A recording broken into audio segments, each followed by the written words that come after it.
Welcome to Cedar Hollow, where snow falls soft, the forest whispers secrets, and a little girl's heart shines brighter than the winter moon. Meet Clara, a 7-year-old with a gift for the wild, who risks everything to save a wounded wolf and her pack. This is a cozy tale of courage, love, and miracles that'll warm your soul. Subscribe now to join our storytelling family. Hit that button. Grab a blanket, and let's step into the woods together. The sharp crack of a gunshot split the icy stillness of a winter night in Cedar Hollow, a small town nestled in the rolling hills of northern Minnesota. Snowflakes swirled in the bitter wind as a trail of crimson stained the pristine white ground.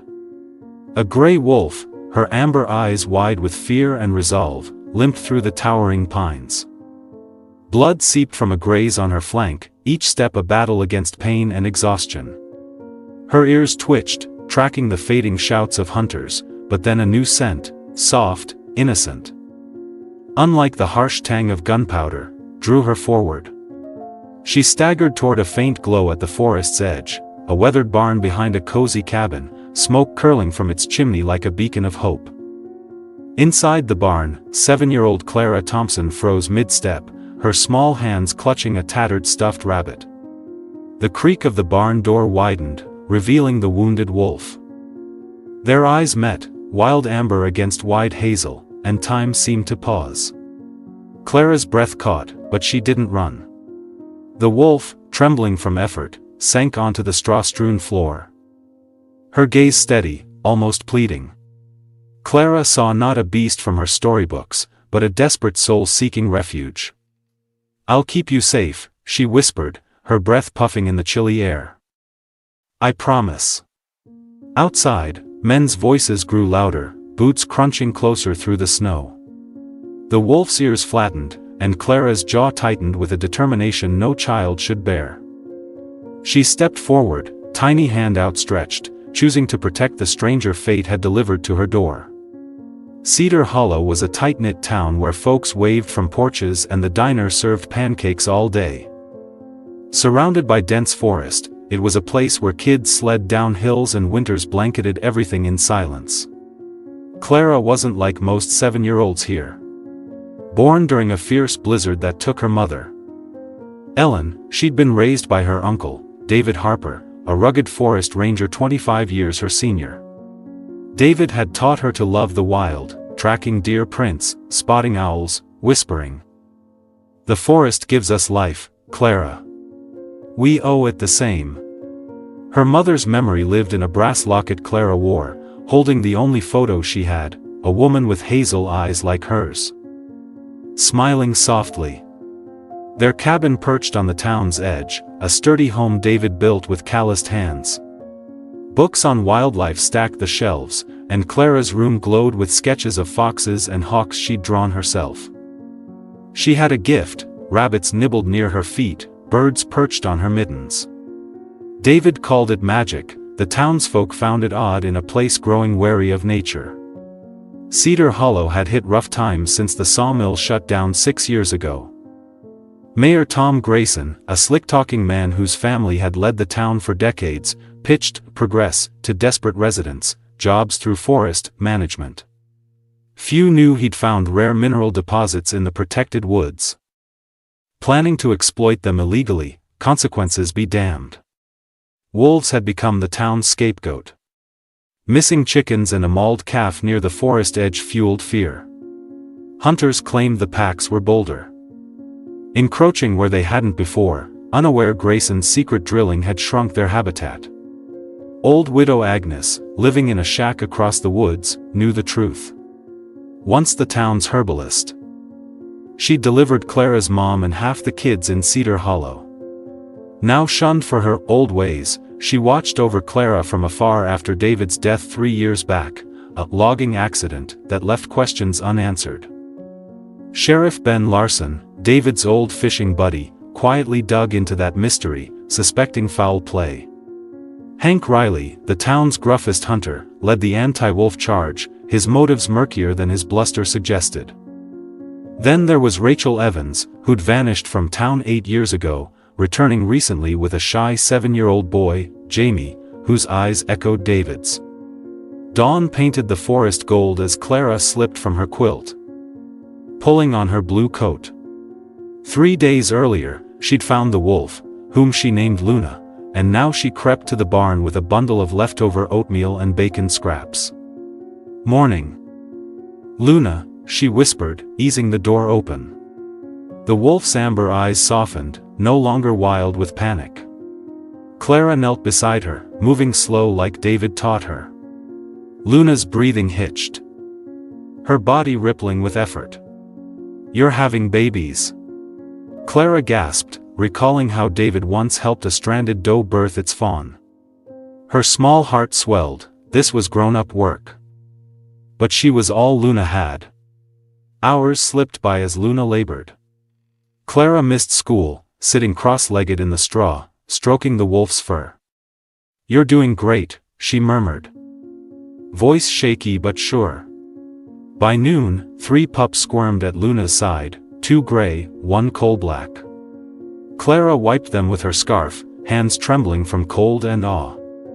She gave Luna all her food, her own stomach growling, but pride drowned out hunger.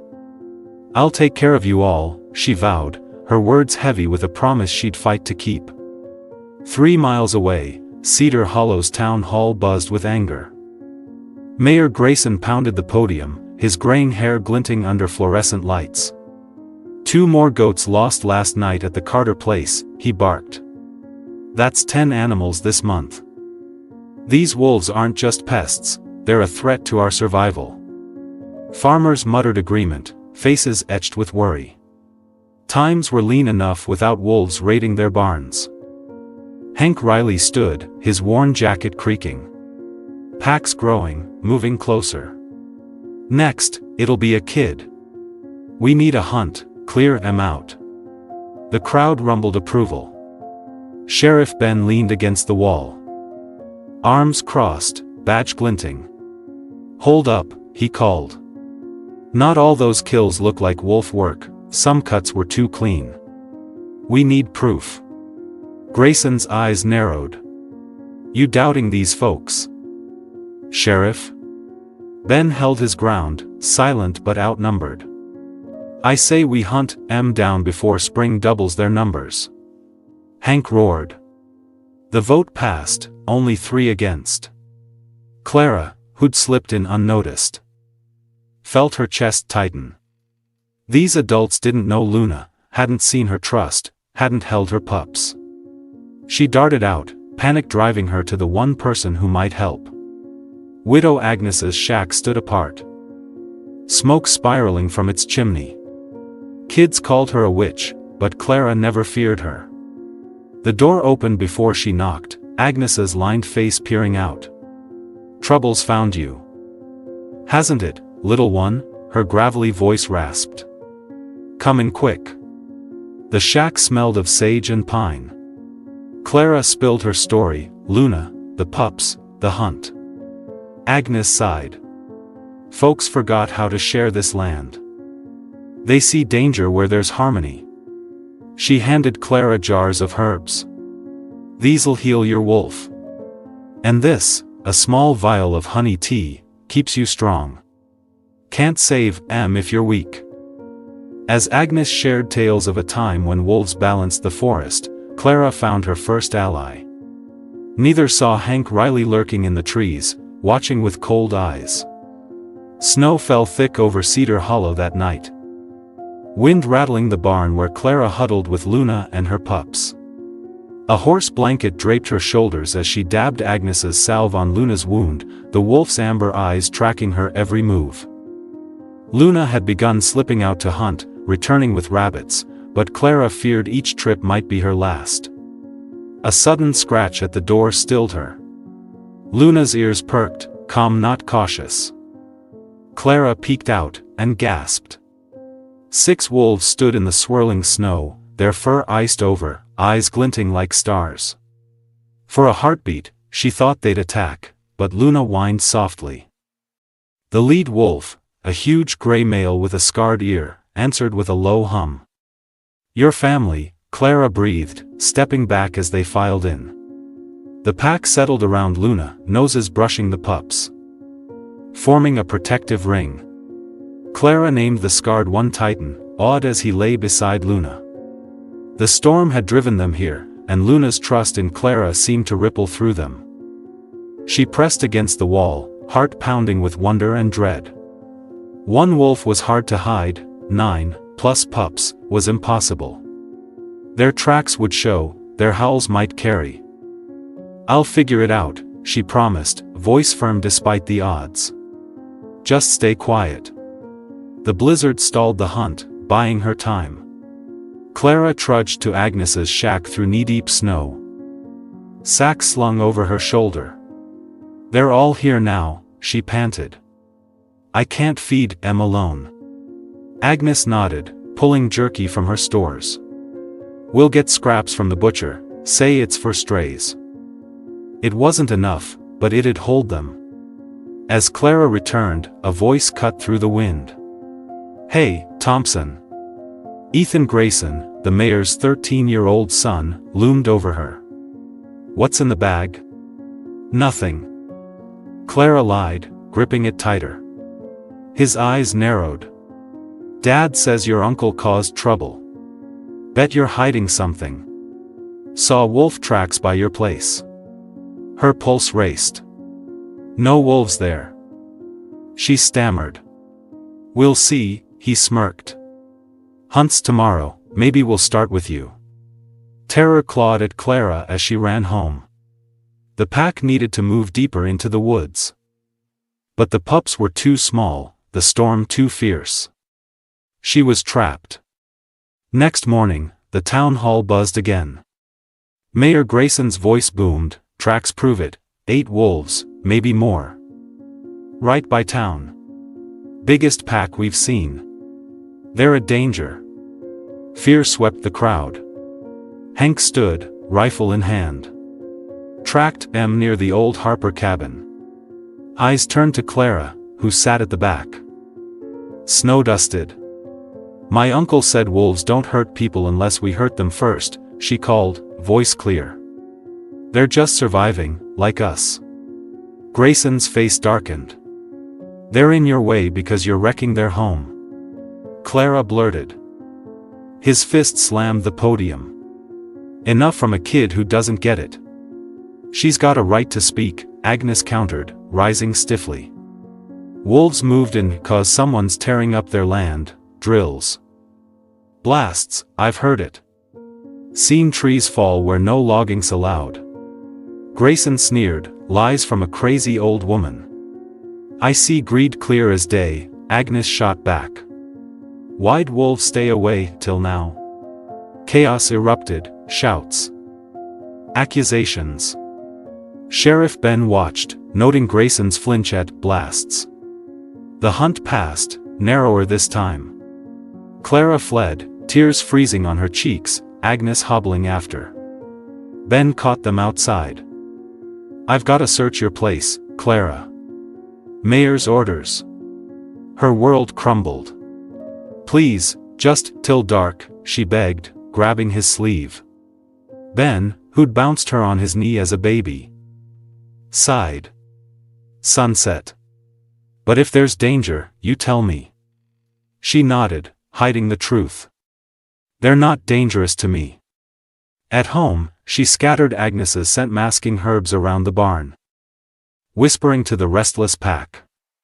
Titan stood as she entered, sensing her fear.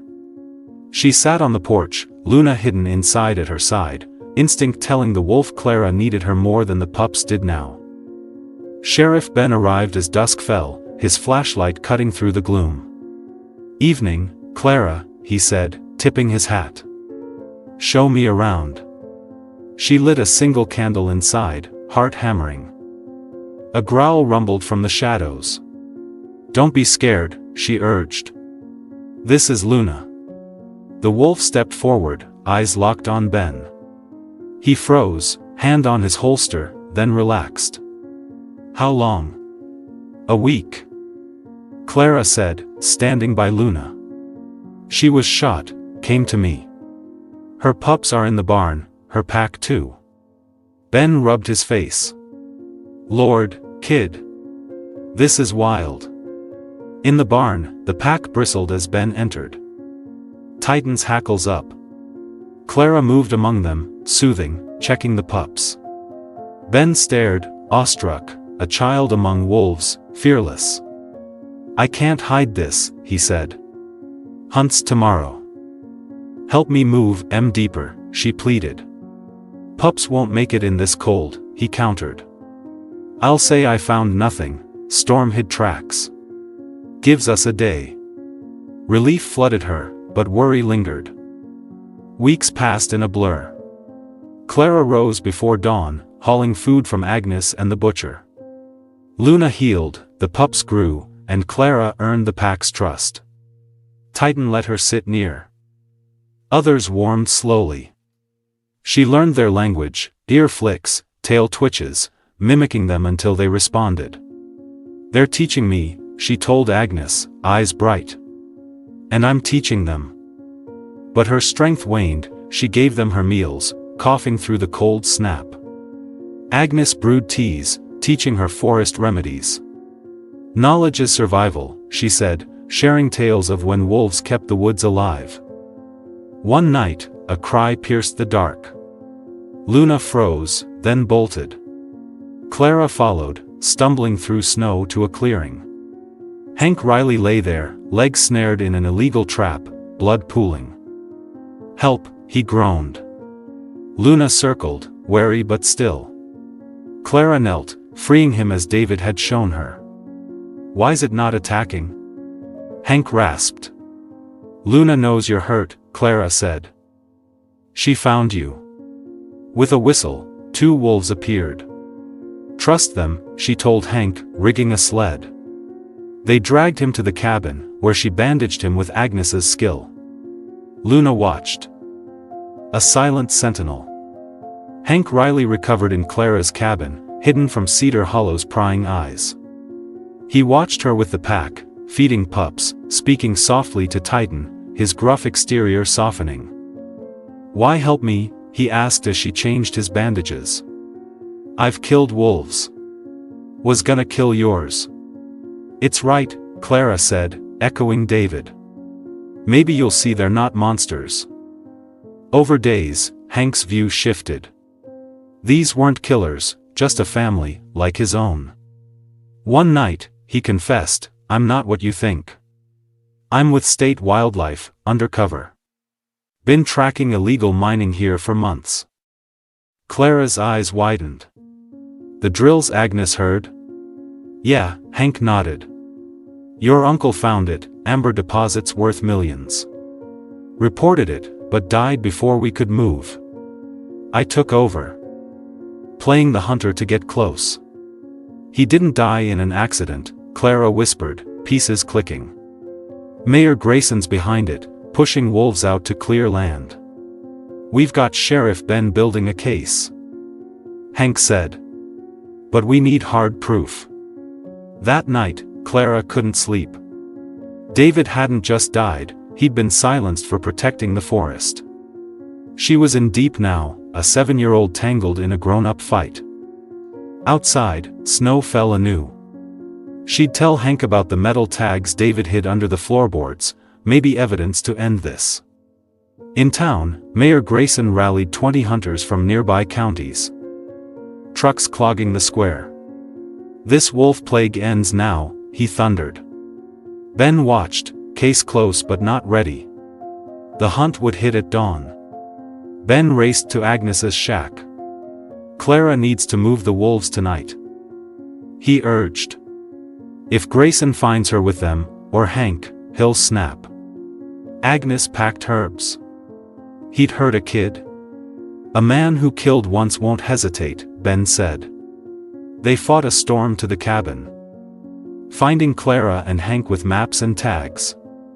"David's proof," Clara said, handing Ben the stash, mining labels, dates, coordinates. "It's enough," Hank confirmed. "But we've got to move, hunt's coming." Agnes eyed the blizzard. "No one's going anywhere tonight." The storm raged, trapping them. In the barn, the pack paced, sensing danger. Clara soothed them, heart racing. At dawn, hunters braved the snow, rifles gleaming.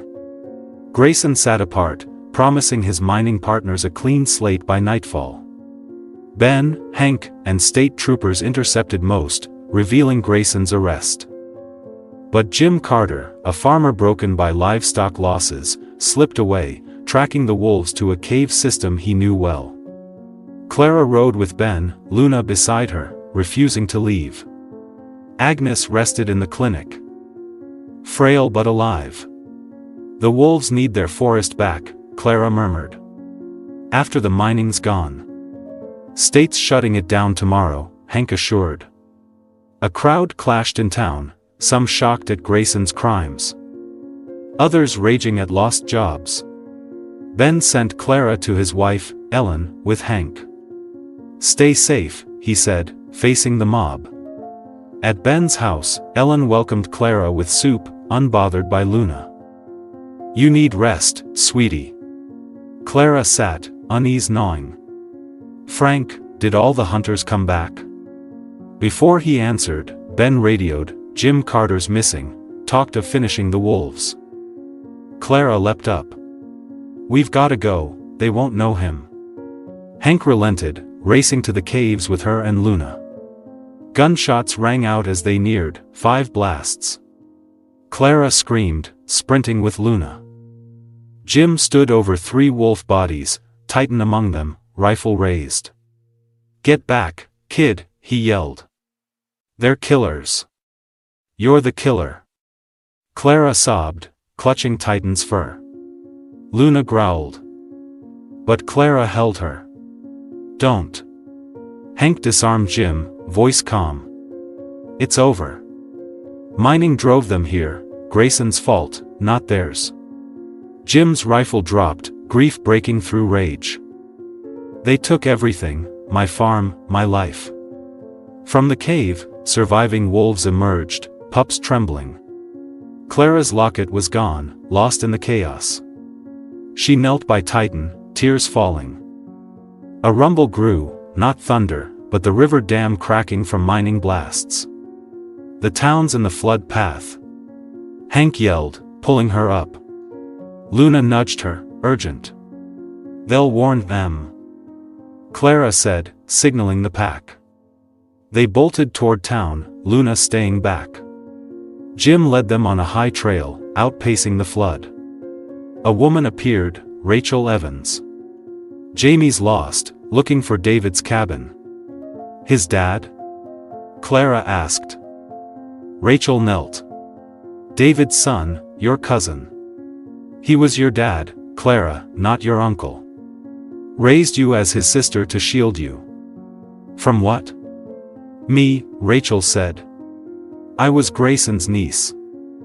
He banned us, David took you after I left. Luna darted off, Clara following to a boy by a log, Jamie, eyes like David's. Rachel hugged him as water roared closer. They climbed to safety. Flood tearing below.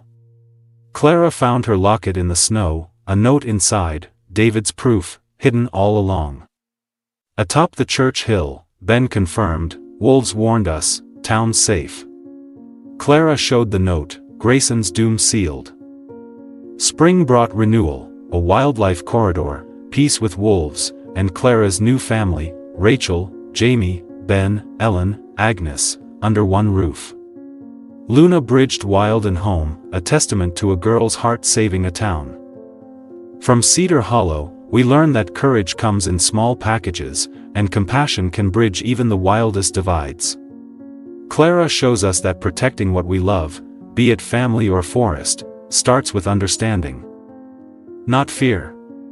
What moved you most? Share it in the comments, like if it warmed your heart, and tag a friend who'd love this tale. Let's spread the magic.